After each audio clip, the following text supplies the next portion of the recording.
Gerą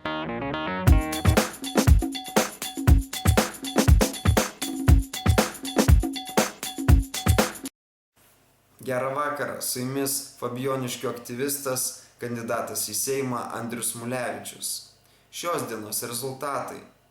Pasibeldžiau į 223 duris. Taip pat pabendravau su 110 gyventojų. Tai beje yra mano naujasis rekordas. Pokalbiai buvo įvairūs ir truko įvairiai. Nuo 15 sekundžių iki 15 minučių.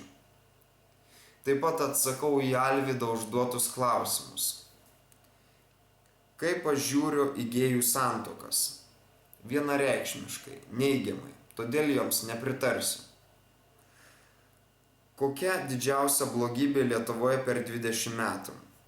Mano manymu, tai apviltas Lietuvos žmonių tikėjimas, kad gyvenimas bus geresnis. Taip pat nusivylimas Lietuvos valdžios institucijomis. Tačiau visgi aš tikiu ir manau, kad reikia mums visiems imtis kartu darbo, būti pilietiškiams, nebijoti kalbėti, bendrauti ir daryti. Todėl kviečiu, jei turite klausimų, pastebėjimų ar patarimų, rašykite man elektroniniu paštu, susiraskite mane Facebook'e.